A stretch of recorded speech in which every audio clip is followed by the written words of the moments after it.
Bonjour et bienvenue à l'autre bulletin. Cette semaine, Catherine Champagne nous parle de l'importance d'ouvrir le dialogue avec nos enfants au sujet de la santé mentale et Liliane Mathieu revient sur son expérience vécue à la webdiffusion du Conseil jeunesse de Victoriaville. Bonjour, alors aujourd'hui pour ma chronique santé mentale, j'ai envie de répondre à la question « La maladie mentale, faut-il en parler aux enfants ou non quand un parent ou un frère et sœur est malade? » En fait, il y a des personnes qui pourraient dire que « ben non, je vais pas en parler parce que mon enfant a pas l'âge de comprendre, donc ça va l'inquiéter davantage. » On pourrait vouloir lui épargner en fait tous les questionnements ou angoisses qu'on peut vivre nous-mêmes comme adultes à l'égard de la maladie. On pourrait avoir peur qu'il ait peur de son proche ou encore qu'il aime moins la personne. Mais pourtant, en fait, c'est important d'en parler parce que l'enfant, il est capable de constater qu'il y a quelque chose qui se passe à la maison. Il va ressentir toutes les tensions, les émotions, ou tout ce qui est vécu par les parents ou le reste de la cellule familiale. Et donc, inévitablement, il va se poser des questions et le laisser sans réponse, en fait, va laisser place à toutes sortes d'interprétations et pas nécessairement celles qu'on souhaiterait.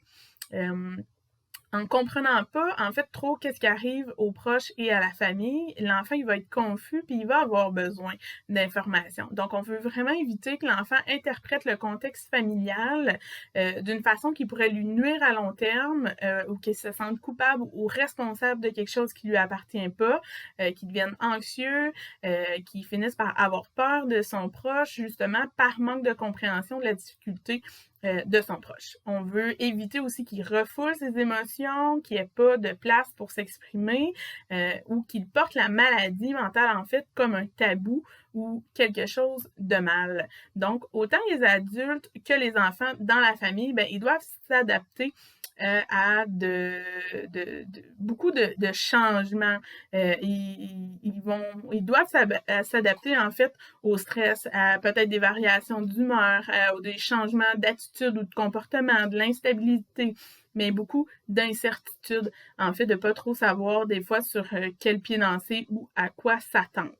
L'enfant, il peut, face à la maladie, en fait, se sentir seul, confus ou comme je disais tout à l'heure, avoir carrément proche de son père, pas de son père, de son proche. Il peut avoir la crainte que la situation s'améliore jamais ou se demander si un jour son proche ira mieux. Il peut avoir peut-être envie de faire des tâches qui reviennent aux adultes pour donner un coup de main. Ça se peut qui ait envie carrément de sauver son proche ou de prendre soin de lui. L'enfant peut penser que c'est à cause de lui que son proche est malade. Il peut ressentir de la colère puis et en vouloir à son proche d'être dans cet état-là. Il pourrait même avoir peur si c'est son parent qu'il décède face à on ne sait pas trop, hein, des fois on le sait que son proche est malade, mais ça veut dire quoi être malade exactement? Fait que ça, il faut le définir aussi. Malade, c'est pas la maladie mentale, c'est pas comme un cancer. Fait que si c'est ça la référence du mot malade, ben ça aussi il faut le déconstruire. Donc l'incertitude, les non-dits, puis l'imprévisibilité apporte vraiment beaucoup de stress et d'anxiété chez l'enfant.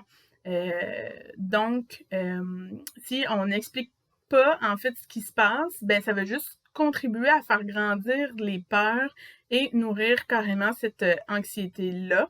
Et l'enfant, il va trouver, lui, des réponses à ses inquiétudes, mais ça va pas forcément être les bonnes réponses ou les réponses qu'on voudrait et qui sont justes. Donc, c'est important de lui faire fournir de l'information. Et de quelle façon on peut le faire? Ben, en fait, il faut carrément aborder le fait que le proche est malade et comment ça l'affecte. Il faut rassurer l'enfant sur le fait que c'est pas de sa faute puis que son parent, si c'est son parent, l'aime pas moins à cause de l'état dans lequel il est. L'enfant va avoir besoin de réconfort d'adultes autour d'eux et de personnes significatives. Donc, ça peut être important de regarder autour de l'enfant, ben c'est qui les personnes significatives pour lui, puis de les référer vers eux pour qu'ils puissent s'exprimer. Et justement, c'est de l'encourager à parler de ce qu'il vit et de ses inquiétudes, puis de déconstruire certaines peurs ou croyances qu'il peut avoir. Puis c'est important de faire en sorte qu'ils ne deviennent pas un mini-adulte et qu'ils prennent pas toutes les tâches de la maison qui lui reviennent pas nécessairement. Puis ça, c'est important de lui dire que son rôle, c'est de continuer à être un enfant, que c'est correct de donner un coup de main, mais il y a des limites à ce qui peut être fait comme enfant. Donc, si jamais c'est votre situation, que vous savez pas trop comment aborder la maladie avec l'enfant, ben l'association LEPA a un service destiné pour les enfants pour expliquer, en fait, justement, aborder la question de la maladie, trouver des stratégies pour se sentir en sécurité ou pour pouvoir s'exprimer. On peut être là pour déconstruire des peurs ou des croyances. Donc, ne pas hésiter à utiliser la ressource, que ce soit pour un enfant en bas âge ou un adolescent. L'association LEPA est là pour ça. Donc, voilà. Bonne journée! Liliane Mathieu, bonjour. Bonjour.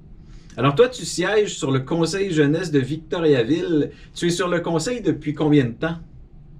1 an. 1 an? Puis qu'est-ce que ça t'a apporté cette année-là de siéger sur un conseil comme celui-là? Ben, je pense que j'ai beaucoup grandi en faisant nos projets puis en apprenant qu'est-ce que c'était un peu d'être conseillère municipale. Je trouvais ça vraiment très intéressant comme projet. Puis on a changé quand même quelques petites affaires. Puis je trouve ça vraiment gratifiant. Puis là, dans l'émission de la semaine passée, on a montré des extraits de votre web diffusion où vous jouez le jeu de recréer une espèce de séance du conseil municipal. Comment est-ce que tu as aimé ça, cette expérience-là? Ben, pour vrai, j'ai quand même apprécié, mais c'est sûr que c'était pas exactement la même affaire que nos rencontres parce que souvent, on parle un peu plus parce qu'on est comme moins gêné de parler entre nous. Oui, tu parles de gêne. Est-ce qu'il y a une petite timidité ou un stress qui s'est rajouté du fait que c'était web diffusé puis qu'il y avait beaucoup de gens qui auraient l'opportunité de le regarder? Ben, pour vrai, quand même, là, c'est pas extrêmement stressant, mais quand même un peu, là, c'est comme quand tu fais une présentation orale, quand t'es tout seul chez vous, ça stresse pas, mais genre, quand tu es devant toute la classe, c'est un peu plus stressant. Puis comment est-ce que vous vous étiez préparé à ce conseil-là? Ben, dans le fond, on savait déjà notre ordre du jour, puis une demi-heure avant la vraie réunion, on s'est parlé pour dire, OK, toi, tu parles à tel moment, toi, à un autre, puis on savait un peu en gros ce qu'on avait à faire. Fait que c'était réglé au quart de tour. Ouais. Puis, vous, sur le conseil jeunesse, vous avez chacun un domaine d'intervention. Pour toi, c'est lequel? Éducation, à l'école, là, on t'aime. OK, donc c'est pas l'éducation en général. Toi, c'est vraiment concentré sur l'école Le Tandem. Ouais. Dans le fond, moi, quand on fait notre tour de table habituel, moi, je rapporte ce qui s'est passé au tandem, les activités qu'on fait. Puis, est-ce que de la part de la ville, il y a une bonne écoute? On prend en considération ce que vous amenez? Ben oui, quand même, il y a quelques de nos idées qui se sont rendues jusqu'à la ville ou des affaires que la ville nous a écoutées puis qu'on m'a discuté. C'est quand même encourageant de savoir qu'il y a quelqu'un qui nous écoute. Ouais. Et puis toi, dans ton entourage, est-ce que tu recommanderais cette expérience-là à d'autres qui voudraient s'impliquer? Ben pour vrai, oui, parce que je trouve que c'est une expérience formidable, qu'on en sort vraiment grandi de tout ça, là. C'est vraiment, moi, tu sais, c'était notre première année, c'est arrivé là, je connaissais rien à tout ça. Puis au fur et à mesure, on a fini par bâtir quelque chose, puis réussir à tisser des liens, puis j'ai vraiment aimé ça. Ah, c'est excellent ça. Et puis pour le conseil jeunesse, c'est quoi la prochaine activité qui est prévue? Ben, je crois qu'on travaille beaucoup sur les élections puis la Journée internationale de la jeunesse. Super. Donc tout ça, j'imagine que vous avez une page Facebook ou quelque chose comme pour se tenir au courant des développements? Oui, on a la page Facebook du Conseil jeunesse. D'accord. Toutes les informations sont là-dessus? Ouais. Excellent. Ben, Liliane, merci beaucoup pour ton temps. Mais de rien. Bonne journée. Merci d'avoir été là. On vous laisse avec Andréane Blais et Jean-François Verrette de Culture Centre du Québec qui dévoilent les candidates et candidats au prochain Galard. Bonne semaine! Donc, commençons avec le prix début de carrière professionnelle des Carrefour Jeunesse Emploi du Centre du Québec. Donc, les finalistes sont Marie-Pierre Descoteaux pour le projet La trompette et ses cordes et Velvet pour l'exposition Art mixte. Félicitations. Dans la catégorie du prix Art de la scène, on a 2 finalistes. Donc, Marie-Pierre Descoteaux à nouveau pour son spectacle et album La trompette et ses cordes et Patricia Marcoux pour ses prestations d'harmonica Un nouveau souffle à ma carrière. Pour le prix Art visuel, les finalistes sont Julie Lambert pour le projet Intersection et Robert Mirand pour son exposition rétrospective de photographie. Dans la catégorie du prix Diffusion, on a 3 finalistes. Donc, le Centre d'art Jacques et Michel Auger pour le projet Nouveau Paradigme et la Galerie d'art Desjardins pour l'exposition Espace identitaire. Finalement, le Musée du bronze pour l'événement Bronze, art et fusion. Pour le prix littérature de la Société Saint-Jean-Baptiste Centre du Québec, les finalistes sont Marc-André Fortin pour le recueil de contes à Village découvert, Monique Juteau pour le roman Le marin qui n'arrive qu'à la fin et Hélène Leclerc pour le recueil de haïku La route des oiseaux de mer.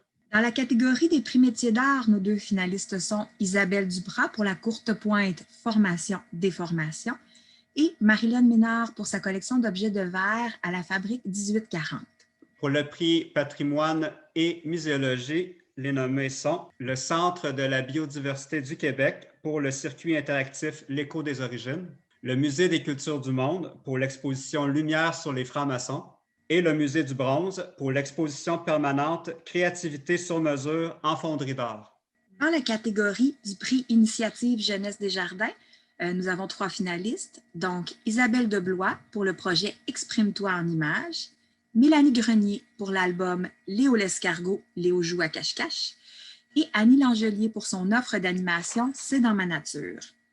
La soirée sera aussi l'occasion de remettre le prix du Conseil des arts et des lettres du Québec, le prix du Calque, artiste de l'année au Centre du Québec. Les finalistes pour l'année 2020 sont l'artiste en art visuel Annie Saint-Jean, l'auteur et animateur en littérature jeunesse Mathieu Fortin et la violoniste et chef d'orchestre de la Sinfonietta Marie Lénès. Bravo à tous les finalistes. Franchement, j'aimerais ça vous voir devant moi. J'espère que vous recevez la nouvelle avec autant de fierté qu'on a à vous l'annoncer.